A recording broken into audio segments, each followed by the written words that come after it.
Hoje também, a turma da Globo já diz, né, que investigadores avaliam que capítulos da delação do Paquito precisam ser entregues em até 2 semanas. Não vai fechar tudo, mas assim, é uma introduçãozinha, um petisco, petiscando, uma entrada. Aí, cara, adianta aí, irmão. 2 semaninhas, não, fala aí pra gente, umas coisas interessantes pra gente ver, né, pá. O prazo até o fim da primeira quinzena do mês é visto como razoável por autores envolvidas no caso. Caso a PGR e a Polícia Federal considerem que a delação acrescenta elementos essenciais à investigação, ela seguirá adiante.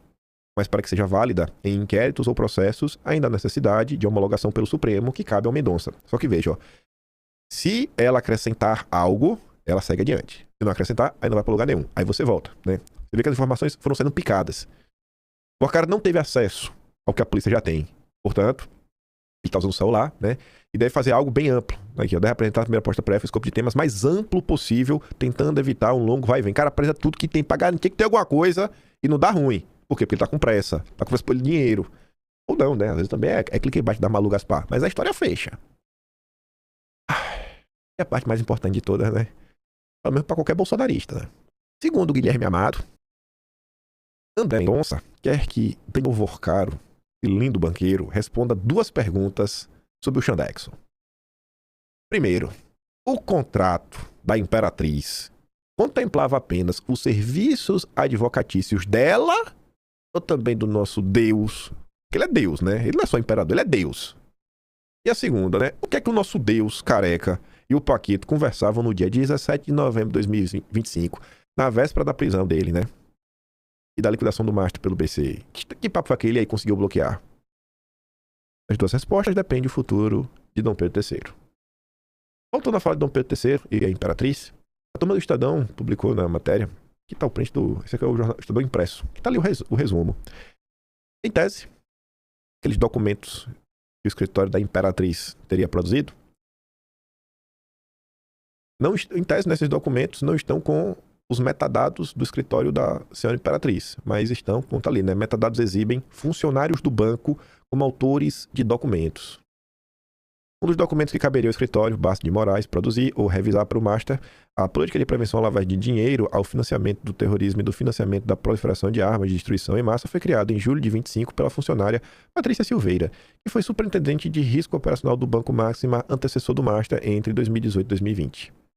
É assim, né? Que coisa. Aí o João Luiz Mauad diz, né? Cada enxadada, várias cascavéis. Agora o Estadão descobriu que o Master pagou 129 milhões ao escritório da Imperatriz por um serviço feito pelos próprios funcionários do banco. Ou não, né? Deve ter alguma explicação. Deve ter sido um fake news. Eu acredito na democracia.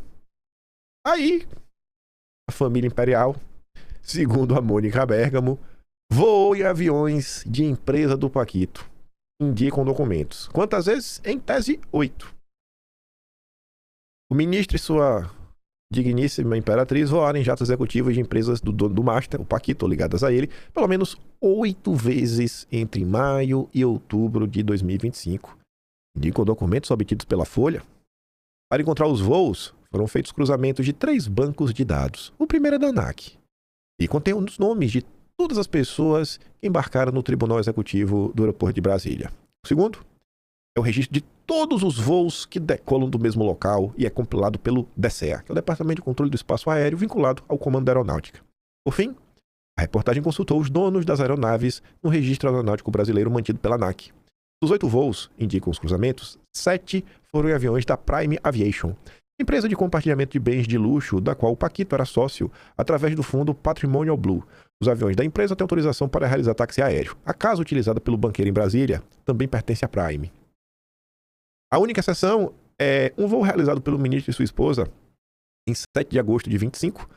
Nessa ocasião, como indicam os documentos, o avião utilizado foi um Falcon 2000 da Salt prefixo PS FSW. O avião Falcon 2000 pertence a uma empresa chamada FSW SPE, que não tem autorização para táxi aéreo. E precisa de autorização, para levar o Deus. O Deus é a autorização, meu Deus. O Estado democrático de direito estava em risco. Vocês não entendem que a democracia foi salva. O pastor Fabiano Zé, o do Paquito, é um dos sócios da aeronave. Que coisa, né? Só uma coincidência. Aí, como sempre, né? Lá vai a Mônica Bergamo. Deve ter pegado o telefone, né? O Xandexon. Achamos aqui documentos oficiais, registros.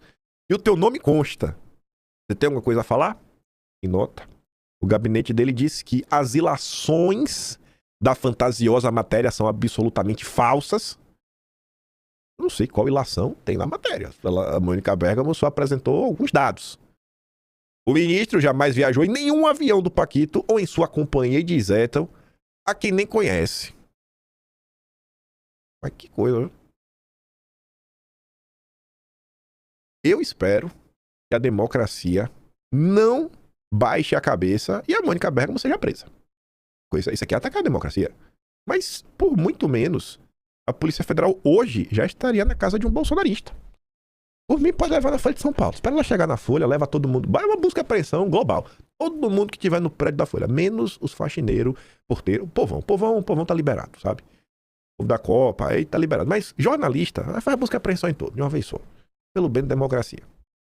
Aí, se tratando também de delação, olha essa linda sequência de 3 postagens. Primeira é essa. Inclusive, as 3 são do Renato. As 3 são do Renato, com certeza. O cara avalia expor banqueiros e empresários em delação. Que banqueiros, hein? Que empresários? O que ele teria a falar? Boa pergunta.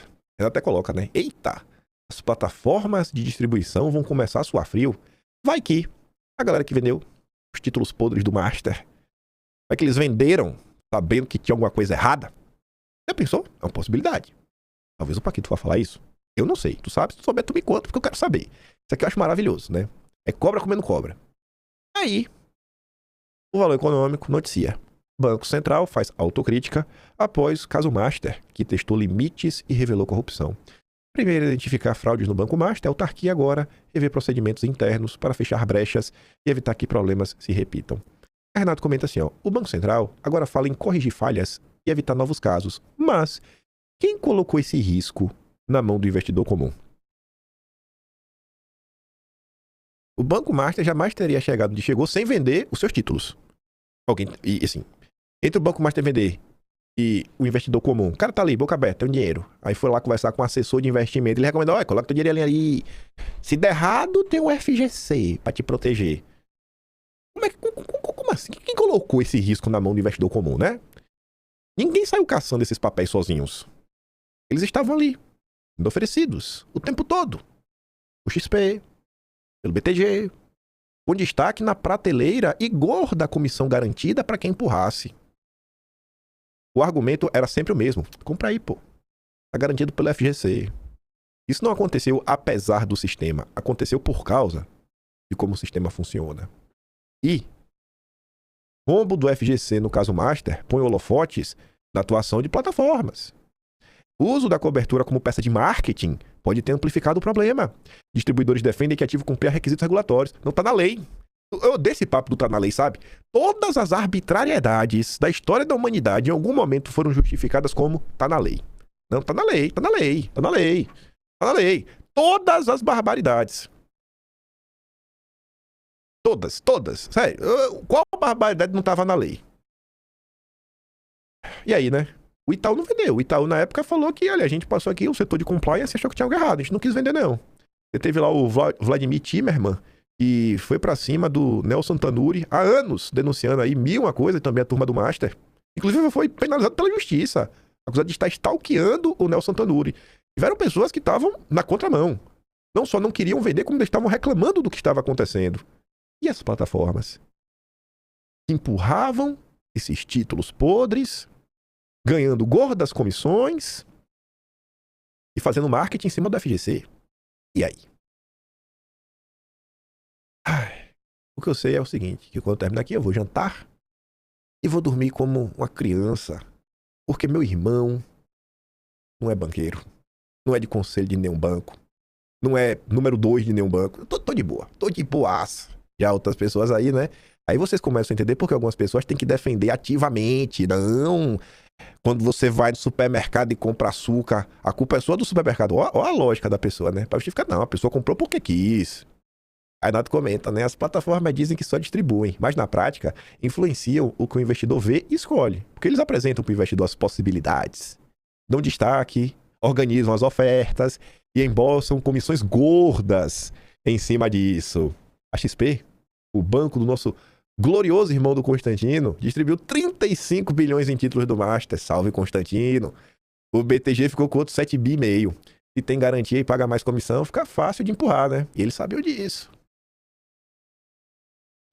Ah,